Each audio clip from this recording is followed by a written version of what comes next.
Assalamualaikum dan salam sejahtera kepada rakan-rakan pembaca bestari sekalian. Saya akan menceritakan sinopsis sebuah novel yang bertajuk Dunia Inovasi Yuna. Novel yang ditulis oleh seorang guru bernama Aini binti Muhammad Zainal. Azlin merupakan hasil karya kumpulan guru melalui program Pengkarya Guru 2014 Anjuran Majlis Buku Kebangsaan Malaysia novel yang diterbitkan oleh Pelangi Novel Sendirian Berhad pada tahun 2015 ini mengandungi 9 bab dan berjumlah 180 muka surat. Dunia Inovasi Yuna merupakan sebuah cerita yang berfokus kepada perjalanan hidup seorang gadis muda yang bernama Yuna yang memiliki minat besar dalam bidang sains, teknologi dan inovasi. Yuna merupakan seorang pelajar yang sangat cerdas dan penuh semangat dalam meneroka pengetahuan tentang dunia digital dan peranti canggih.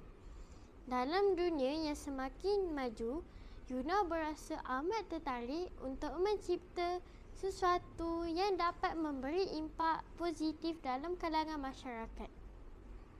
Namun, cabaran datang ketika Yuna menghadapi sebuah masalah besar yang memerlukan inovasi besar untuk menyelesaikannya.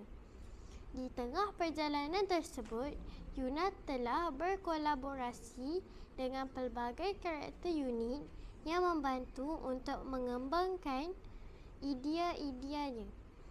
Mereka bekerjasama untuk mencipta solusi teknologi yang mampu mengatasi pelbagai masalah sosial, persekitaran dan ekonomi.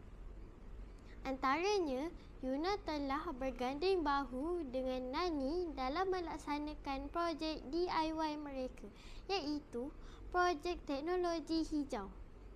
Kemampuan Yuna sering dipeliki oleh Haris, rakan sekelasnya. Setiap usaha Yuna akan dikritik dan dipersendakan oleh Haris. Dalam satu pertandingan sains, reka cipta dan inovasi, terjadi persaingan sengit antara Yuna dengan Haris untuk merebut tempat pertama, sehingga mendorong Haris untuk mensabotej projek sains Yuna. Mengapakah Haris begitu iri hati terhadap Yuna? Bagaimanakah Yuna bangkit dari kegagalannya?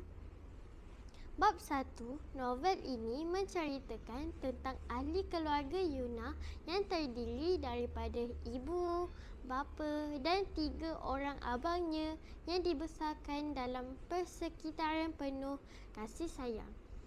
Bapa Yuna merupakan seorang pengawal waran askar yang tegas, manakala ibunya merupakan seorang guru sains pertanian di Kolej Vokasional Pertanian.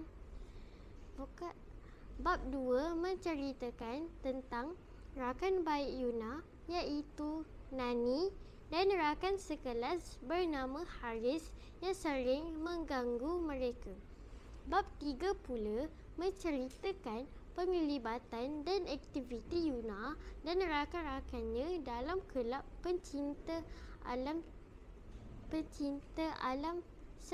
serta cabaran yang dihadapi oleh mereka.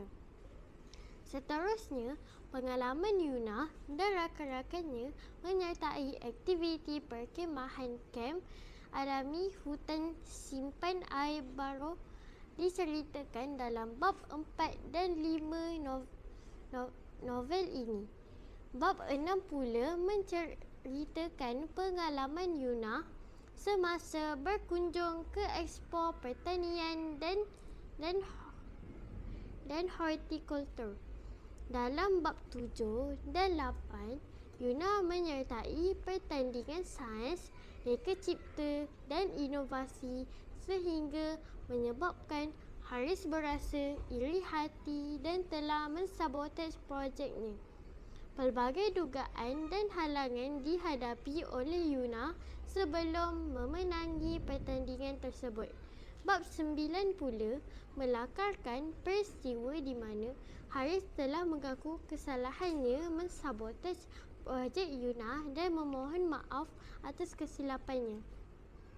Melalui cabaran yang dihadapinya, Yuna belajar tentang pentingnya kreativiti, kolaborasi dan etika dalam dunia inovasi.